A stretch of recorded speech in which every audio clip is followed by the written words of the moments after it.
Hi hello అందరికీ నమస్తే. ఇప్పుడు మనం రణ్వీర్ సింగ్ నటించిన దురంధర్ రివెంజ్ అనే సినిమా గురించి మాట్లాడుకుందాం. ముందుగా కథ విషయానికి వస్తే ఆపరేషన్ దురంధర్లో భాగంగా జస్కిరత్ సింగ్ తన పేరును హంజా అలీ మజారిగా మార్చుకొని పాకిస్తాన్ వెళ్తాడు.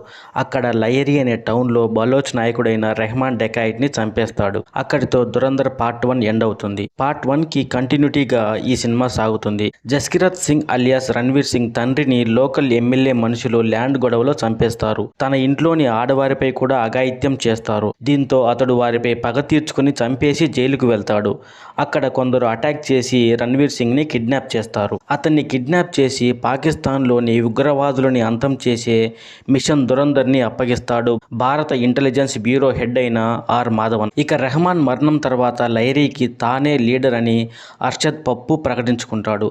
అన్న చావుకి కారణమైన అర్షద్ పప్పుపై రెహమాన్ సోదరుడైన ఉజైర్ బలోచ్ కోపంతో రగిలిపోతూ ఉంటాడు. వీరిద్దరినీ కాదని లైరీని భారత సీక్రెట్ ఏజెంట్ అయిన రణ్వీర్ సింగ్ తన ఆధీనంలోకి తెచ్చుకొని భారత ఇంటెలిజెన్స్ బ్యూరో చీఫ్ మాధవన్ చెప్పిన పనులన్నీ పూర్తి చేస్తూ ఉంటాడు. పాకిస్తాన్ మేజర్ ఇక్బాల్ ఎంపీ జమీల్ కూడా రణ్వీర్ సింగ్ ని గుడ్డిగా నమ్ముతారు. ఇలా పాక్ టెర్రరిస్ట్ లీడర్స్ అందరినీ నమ్మించి ఇండియాపై వాళ్ళు చేసే కుట్రలన్నింటినీ తిప్పి కొడతాడు రణ్వీర్ సింగ్. అసలు ఇండియాపై పాక్ ఉగ్రవాద సంస్థలు చేస్తున్న కుట్రలు ఏమిటి, వాటిని తిప్పికొట్టే క్రమంలో రణ్వీర్ సింగ్కి ఎదురైన సవాళ్లు ఏమిటి, రణ్వీర్ సింగ్ ఇండియన్ ఏజెంట్ అనే విషయం ఎలా బయటకు వచ్చింది, ఆ విషయం తెలిసాక మేజర్ ఇక్బాల్ ఏం చేశాడు, పాకిస్తాన్లోని ఉగ్రవాద ముఠాలకి దిశానిర్దేశం చేస్తున్న బడే సాహెబ్ ఎవరు, ఆపరేషన్ దురంధర్ కోసం పంజాబ్లో జైలు జీవితం గడుపుతున్న రణ్వీర్ సింగ్ని ఇంటెలిజెన్స్ బ్యూరో చీఫ్ ఎందుకు ఎంచుకున్నాడు అనేది మిగిలిన కథ. రణ్వీర్ సింగ్ ఫ్లాష్ బ్యాక్తో ఈ సినిమా స్టార్ట్ అవుతుంది.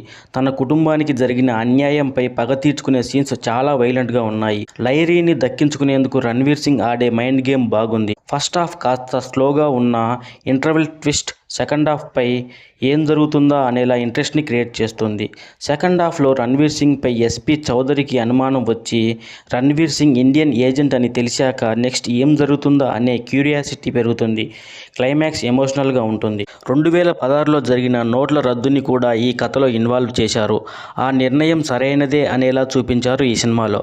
అలాగే మాఫియా డాన్ అయిన దావుద్ ఇబ్రహీంని కూడా ఈ కథకి లింక్ చేసిన విధానం బాగుంది. పాకిస్తాన్ నుండి ఇండియాలోకి, ముఖ్యంగా పంజాబ్, యూపీలోకి డ్రగ్స్ టెర్రరిజం సప్లై చైన్ ఎలా నడుస్తుందనేది ఈ సినిమాలో చాలా బాగా చూపించారు. పంజాబ్లోని ఖలిస్తానీ ప్లాన్, యూపీలో యంగ్స్టర్స్ బ్రెయిన్ వాష్ చేసి వాళ్ళ మూలాల నుంచి ఎలా దూరం చేస్తున్నారో చూపించిన తీరు మనల్ని షాక్కి గురి చేస్తుంది. రణ్వీర్ సింగ్ సీక్రెట్ డైరీని అతని భార్య చూశాక కథలో ఎమోషనల్ పాయింట్ని పీక్స్కు తీసుకెళ్తుంది. ఈ సినిమాలో ప్లస్ పాయింట్స్ వచ్చేసి Ranveer Singh acting, story, direction, second half of the film and music. ఈ సినిమాలో మైనస్ పాయింట్స్ వచ్చేసి some scenes in first half. ఫైనల్గా ఈ సినిమాకి నేను ఇచ్చే రేటింగ్ 3.5/5.